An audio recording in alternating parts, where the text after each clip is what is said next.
mìm tắm ta hen gen thei ha sat na chala min adem a sei sit na ho atho zolo zi ovin hin huaman ding banga mang thei ta lo alum gel de banga gel thei ta lo akal son de banga akal song thei ta lo hin hua lo sap na chan geya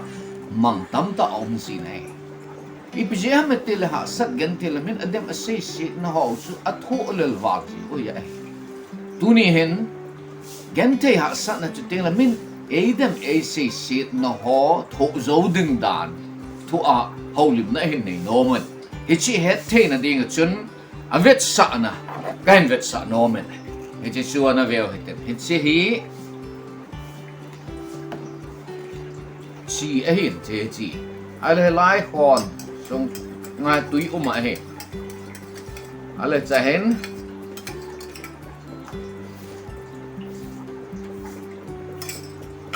al khazak zinga he hichi khon sunga tui lom chakhat chun chi neu chakhat ki so long chu a tho zolo apum alu nga al zing he ale hitabang chun chi hizat ma chu azo aka so zat ma chu che khon alin he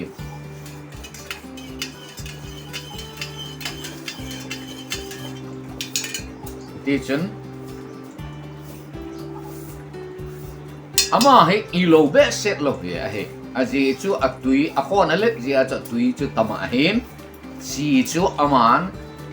ke la jong le a ilo be set lo don the he siwang he don the hi talo ya hin apuma lu nga chu al riang ai tai ahel azo a chi iso zat mau che lai syntax sung hin kiso hen lang hele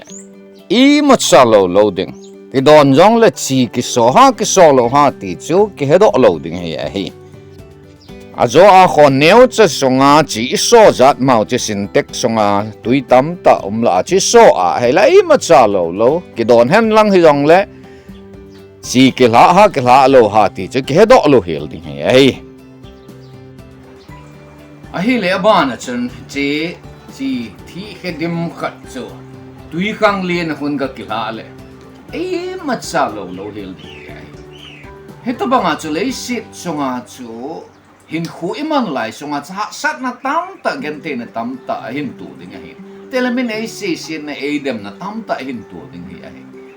hi chi ting chu le nang chu khon neu cha songa tui ta bang na hi di ha ai lo wa ale khon lin khat na tui ta bang chuna na hi di ha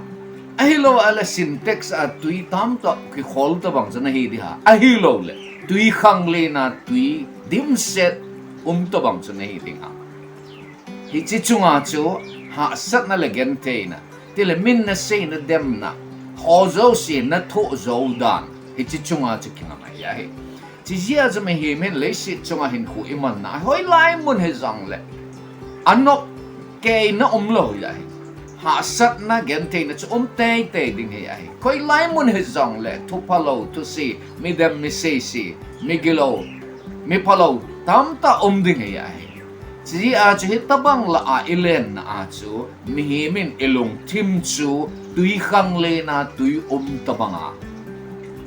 koi ding he ai chu ti han lang ha sat na izat hong hen lang ai lo ba hai le min ai se na izat hong zong le he chi chu ki thu zo de ti hi ti hi tu ne hen se he mi hin khwa he ha sat gen te na tam ta hin tu ding hin te le midem mi se mi palo tam ta to say ho hin za ding hi ai ne chi ting jong chu le ilung tim hi len ta hi sa ilung thima ki gu na ilung thima chu tui khang le na tui ta bang lewa lung thim len ta ki nga oma hi chi ho so si chu ha sat gan te na lang min Adam ai se si na yong le chi ho chu ki mai tu pi ding hi ti tu ni ai ho lim naw hin tu ni a ho lim na eneyo anangai ho zo se na na mon chi awa pakai pathinin phat te na bu taw hen